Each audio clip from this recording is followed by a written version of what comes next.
Good morning students.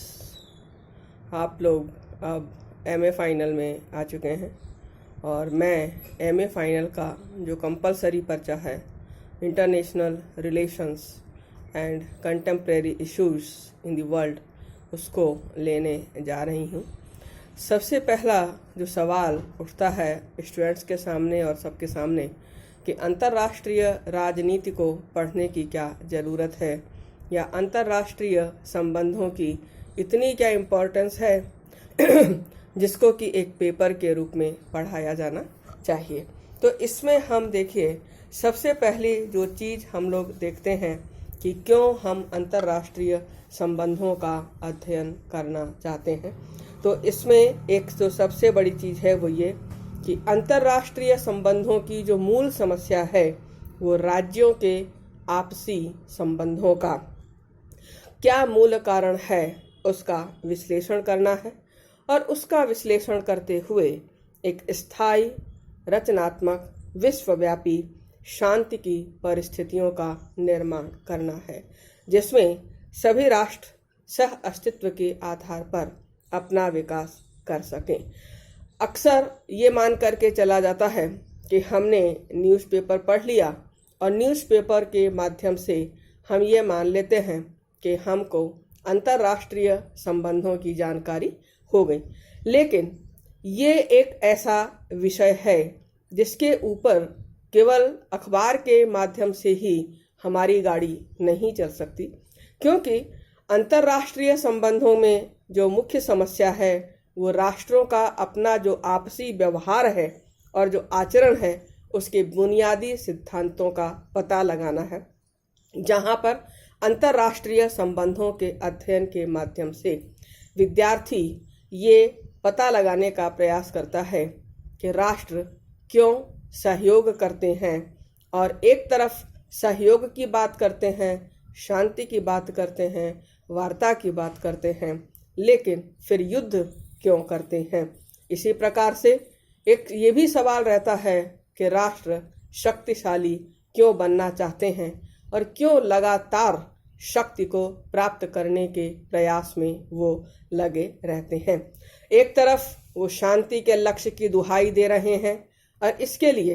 League of Nations की स्थापना को तवज्जो दे रहे हैं, यूनाइटेड नेशंस ऑर्गेनाइजेशन की स्थापना का प्रयास कर रहे हैं, उसके उद्देश्यों, सिद्धांतों, लक्ष्यों की अनुपालना को पालन करते हुए दिखाई दे रहे हैं।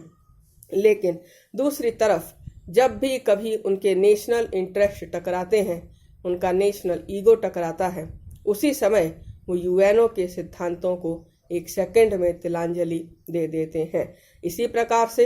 एक तरफ सभी राष्ट्र डिसआर्मामेंट की बात करते हैं, निशस्त्रीकरण की बात करते हैं और शस्त्रों की होड़ को रोका जाना चाहिए इसकी बात करते हैं, लेकिन दूसरी तरफ लगातार शस्त्रीकरण की प्रक्रिया में लगे रहते हैं, आर्म्स रेस में लगे रहते हैं।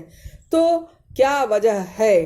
कि राष्ट्र आपस में एक दूसरे के साथ एक तरफ तो बात कर रहे हैं कि हम शांतिपूर्ण संबंध रखना चाहते हैं, हम पीस एंड स्टेबिलिटी में विश्वास करते हैं, लेकिन दूसरी तरफ वो युद्ध की अवधारणा का भी पालन करते हैं, शस्त्रीकरण की होड़ में भी लगे हुए दिखाई देते हैं, शांतिपूर्ण सह अस्तित्व की विचारधारा में विश्वास करते हैं और शांतिपूर्ण सह अस्तित्व की विचारधारा में विश्वास करते हुए वो अपनी अपनी विचारधारा का, अपनी आइडियोलॉजी का प्रसार करना चाहते हैं। तो राष्ट्रों का यह जो विरोधाभासी राजनीतिक व्यवहार है और इसको समझने के लिए और इससे जुड़ी हुई जो विभिन्न पहलू हैं उनको समझने के लिए अंतर्राष्ट्रीय संबंधों के मूल सिद्धांतों, मूल तत्वों को समझना जरूरी हो जाता है। इसमें सबसे पहले हम लोग ले रहे हैं अंतर्राष्ट्रीय समस्याओं का समाधान खोजना। ये माना जाता है और ये अक्सर देखा भी जाता है कि अंतर्राष्ट्रीय राजनीति में विश्व में वर्तमान समय में जो परिस्थितियां पैदा होती हैं, जो समस्याएं पैदा होती हैं, उनका अपना एक हिस्टोरिकल बैकग्राउंड होता है, उनकी अपनी ऐतिहासिक राजनीतिक, सामाजिक, भौगोलिक परिस्थितियां होती हैं और इनका एक युक्त समाधान खोजना होता है। जैसे हम यदि आज अरब इजराइल समस्या का समाधान ढूंढना चाहते हैं, हम आज कश्मीर समस्या का समाधान ढूंढना चाहते हैं, या हम आज अफगानिस्तान से यदि यूएस ट्रूप्स निकल जाते हैं तो उसका क्या रिजल्ट होगा, हम उसको ढूंढना चाहते हैं। ईरान और अमेरिका के बीच जो तनातनी है उसका क्या रिजल्ट होगा। ईरान का भारत से दूर चले जाना और चीन से दोस्ती कर लेना, इसका क्या रिजल्ट होगा। नॉर्थ कोरिया का क्या व्यवहार है, उसका अंतर्राष्ट्रीय राजनीति पर क्या व्यवहार होगा। यूएस चाइना का ट्रेड वॉर चल रहा है, उसका क्या व्यवहार होगा। या चाइना का जिस तरीके से आज भारत के साथ व्यवहार चल रहा है, हर राज्य के साथ उसका किसी न किसी प्रकार का बाउंड्री को लेकर के या तो विवाद है, या वो अपनी शक्ति के विस्तार में इस तरीके से मशगूल हो गया है कि एक प्रकार से पूरा का पूरा जो विश्व जनमत है उसके विरुद्ध खड़ा होता हुआ दिखाई दे रहा है। तो इन सब का क्या रिजल्ट होगा, इनके क्या कारण रहे हैं, इन सब का एक युक्त समाधान खोजने की कोशिश अंतर्राष्ट्रीय संबंधों के अंतर्गत की जाती है। और इसमें ये भी ढूंढने की कोशिश की जाती है कि भविष्य में इन समस्याओं का क्या स्वरूप हमें देखने को मिल सकता है। दूसरा जो हम लोग लेंगे वो ये है कि विश्व संबंध के जो आधारभूत तत्व हैं हम उनसे परिचित होना चाहते हैं, जिसको हम ये कह सकते हैं कि बौद्धिकता के तत्वों को हम विदेश नीति के निर्धारण में, विदेश नीति के संचालन में, विदेश नीति के परिचालन में शामिल होता हुआ देख रहे हैं। तो यहाँ पर ये मान करके चला जाता है कि हम जब वैश्विक संबंधों की बात करते हैं और राष्ट्रों के द्वारा जो विभिन्न प्रकार की नीतियों का निर्धारण किया जाता है, हम जब उसकी बात करते हैं तो उसके जब हम असली स्वरूप को समझना चाहते हैं तो वो जो शेप हमें आज देखने को मिल रहा है उसके आधारभूत तत्व क्या हैं, हम सबसे पहले उनका पता लगाने की कोशिश करते हैं। जैसे एक वक्त था कि हम साम्राज्यवाद, उपनिवेशवाद को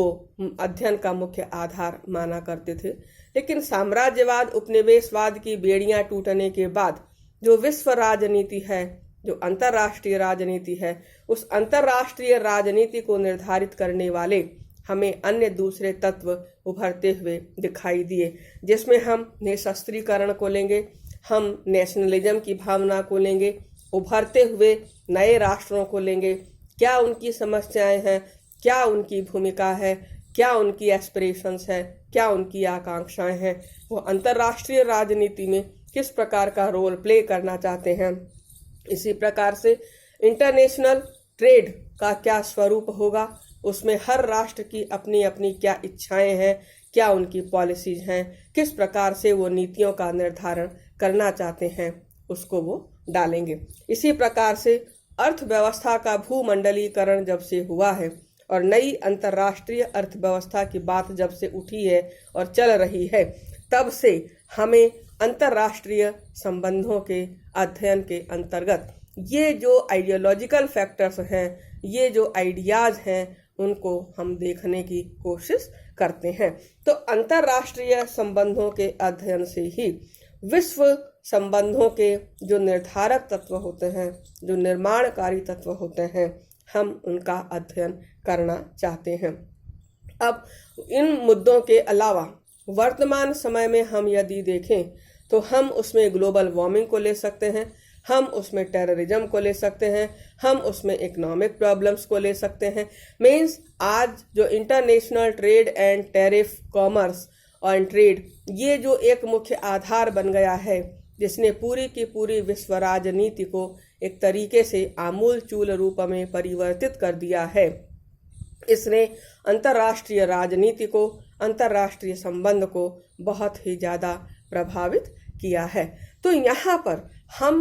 विश्व राजनीति भी क्या कुछ तत्वों से परिचालित होती है, संचालित होती है, हम उसको देखने की कोशिश करते हैं। तो उसमें हम ये देखते हैं कि उस समय की जो अंतर्राष्ट्रीय परिस्थितियां हैं उनमें कौन कौन से तत्व राज्यों के संबंधों को प्रभावित कर रहे हैं। नेक्स्ट इसमें हम लोग लेंगे विश्व शांति में अंतर्राष्ट्रीय संबंधों के अध्ययन का क्या योगदान रहता है। ये हम आदि से लेकर के आज तक देखते आ रहे हैं कि अंतर्राष्ट्रीय संबंधों के अंतर्गत किस प्रकार से विश्व शांति एक मूलभूत तत्व के रूप में है, जहां पर राज्य एक तरफ लड़ते भी हैं लेकिन दूसरी तरफ वो टेबल पर शांति वार्ता के लिए आने का कोशिश करते हैं, शांति वार्ता की शुरुआत भी करते हैं, शांति वार्ता के लिए अपनी अपनी शर्तों को रखना भी शुरू कर देते हैं। तो यहाँ पर प्रोफेसर चार्ल्स मार्टिन का ये कहना है कि अंतर्राष्ट्रीय राजनीति का अध्ययन दो मुख्य विरोधी विचारधाराओं के ऊपर निर्धारित रहता है। एक तो ये कि विश्व शांति और दूसरा युद्ध, इन दोनों का ही अध्ययन हमें एक साथ करना होता है और अंतर्राष्ट्रीय राजनीति विश्व शांति की स्थापना के लिए प्रयत्नशील रहती है। अतः अंतर्राष्ट्रीय राजनीति का आधुनिक युग में बहुत ही ज़्यादा महत्व है। नेक्स्ट हम लोग लेंगे विश्व सरकार की पृष्ठभूमि तैयार करना। बर्ट्रैंड रसेल ये कहते हैं कि यदि विश्व सरकार की स्थापना कर दी जाए तो विश्व शांति की स्थापना आसानी से हो जाएगी। इनका ये कहना है कि जब तक राष्ट्रों में उग्र राष्ट्रीयता एवं संप्रभुता की भावना विद्यमान रहेगी तब तक विश्व सरकार एक सपना ही बना रहेगा। तो अंतर्राष्ट्रीय संबंध विश्व सरकार की अवधारणा का अध्ययन कराने वाला एक विषय है, करने वाला एक विषय है, जिसके माध्यम से विभिन्न राज्यों में विश्व सरकार के पक्ष में एक वातावरण को तैयार करने की बात की जाती है। नेक्स्ट इसमें हम लोग लेंगे विदेश नीतियों का एवं राजनय का अध्ययन। इसको हम फेलिक्स ग्रॉस के शब्दों में कहें तो ये कह सकते हैं कि अंतर्राष्ट्रीय संबंध एवं राजनीति का अध्ययन और कुछ नहीं है, केवल विदेश नीतियों का ही अध्ययन है। उनका ये कहना है कि अंतर्राष्ट्रीय संबंधों का अध्ययन विदेश नीति के अध्ययन से निश्चित रूप में जुड़ा हुआ है। कारण ये है कि राष्ट्रों के द्वारा जो व्यवहार किया जाता है, राष्ट्रों के उस व्यवहार के पीछे उनकी अपनी विदेश नीति बनी हुई होती है और उस विदेश नीति के माध्यम से राष्ट्र अपने लक्ष्य को, अपने उद्देश्य को, अपने संबंधों को पुख्ता करने का कार्य करते हैं। तो यहाँ पर जो अंतर्राष्ट्रीय संबंध है वो प्रकट रूप से राज्यों की विदेश नीति के माध्यम से काम करती है। तो इसमें जो विदेश नीति है वो विदेश नीति उस देश के नेशनल इंटरेस्ट के अकॉर्डिंग निर्धारित की जाती है और इस नेशनल इंटरेस्ट तो फर्स्ट एंड फॉरमोस्ट फैक्टर है ही। इसके बाद अन्य और भी महत्वपूर्ण तत्व हैं जो किसी भी देश की विदेश नीति को निर्धारित करते हैं। तो अंतर्राष्ट्रीय संबंधों के अध्ययन से विदेश नीति के अध्ययन की मांग काफी हद तक पूरी हो जाती है, क्योंकि विदेश नीति के अंतर्गत हम केवल विदेश नीति का लक्ष्य क्या है, उद्देश्य क्या है, ये नहीं देखते। हम ये भी देखते हैं कि विदेश नीति का निर्धारण कैसे होता है, विदेश नीति का निर्माण कैसे होता है और उनके निर्माण में कौन कौन से तत्वों का अहम रोल होता है, उसके आधार पर विदेश नीतियों का निर्धारण होता है। तो विदेश नीति का अध्ययन करने के लिए हमें अंतर्राष्ट्रीय संबंधों को पढ़ने की जरूरत होती है। इसी प्रकार से हम शक्ति संघर्ष की राजनीति के अध्ययन को अंतर्राष्ट्रीय संबंधों के अंतर्गत मानते हैं। हंस जे मॉर्गेंथ्यू का ये कहना है कि अंतर्राष्ट्रीय संबंध एवं राजनीति सभी राजनीतिक उद्देश्यों की भांति शक्ति के लिए एक संघर्ष है, जिसको हम ये कह सकते हैं कि मॉर्गेंथ्यू का ये कहना है कि अंतर्राष्ट्रीय राजनीति और कुछ नहीं है, केवल शक्ति संघर्ष का अध्ययन है, जहां पर राज्य आपस में एक दूसरे के ऊपर अपना प्रभाव स्थापित करना चाहते हैं, अपने आप को एक शक्तिशाली राष्ट्र के रूप में दिखाना चाहते हैं। तो यहाँ पर वर्तमान समय में राज्यों के द्वारा राज्यों का जो व्यवहार है वो शक्ति के आधार पर समझने का ही है। और इसीलिए विद्वान ये मान करके चलते हैं कि प्रत्येक राष्ट्र के द्वारा अंतरराष्ट्रीय क्षेत्र में संपन्न किया गया प्रत्येक कार्य प्रत्यक्ष अथवा अप्रत्यक्ष रूप से शक्ति प्राप्त करने, प्राप्त शक्ति की वृद्धि करने, उसका प्रदर्शन करने, इन सब से संबंध रखता है। और अंतरराष्ट्रीय संबंध विदेश नीति की गूढ़ता को हृदयंगम करने के लिए, शक्ति की गूढ़ता को समझने के लिए, शक्ति के परिप्रेक्ष्य में अंतरराष्ट्रीय समस्याओं के मर्म को समझने का प्रयत्न करता है। इसके अलावा हम लोग अन्य और जो मुद्दे देखते हैं कि अंतरराष्ट्रीय संबंधों में हम उनका किस तरीके से इस्तेमाल कर सकते हैं या अंतरराष्ट्रीय संबंधों में उसका अध्ययन करने की उन्हें ज़रूरत क्यों होती है। एक है तनाव का सक्रिय विरोध करने के लिए। आज वर्तमान समय में जो आधुनिक युग है उसे आणविक शक्ति का युग कहा जाता है। और अणु शक्ति के प्रयोग से जहां विश्व में एक तरफ सकारात्मक ऊर्जा का विकास हुआ है और सकारात्मक रूप में परमाणुविक शक्ति के इस्तेमाल का इजाफा हुआ है, तो दूसरी तरफ इस आणविक शक्ति से विनाशकारी हथियारों का भी विकास हुआ है। तो विश्व में हर समय तनाव की एक संभावना रहती है। या कुछ पाकिस्तान जैसे छोटे छोटे राष्ट्र तो भारत जैसों को धमकी देते हैं कि हमारे पास परमाणु हथियार है, और इस तरीके से माहौल बनाने की कोशिश करते हैं कि तनाव लगातार बना ही रहता है। तो अंतरराष्ट्रीय राजनीति का आधुनिक युग में इस संदर्भ में महत्व बढ़ा हुआ है कि अंतरराष्ट्रीय सिद्धांतों के द्वारा ही एक ऐसे वातावरण का निर्माण संभव है जो विश्व में अंतरराष्ट्रीय तनाव का सक्रिय विरोध करके विश्व शांति की रक्षा कर सके। तो यहाँ पर हम ये देखते हैं कि अंतरराष्ट्रीय संबंधों के अध्ययन के माध्यम से हम अंतरराष्ट्रीय राजनीति को समझने की कोशिश करते हैं, राज्यों के व्यवहार को समझने की कोशिश करते हैं, और हम ये जानने की कोशिश करते हैं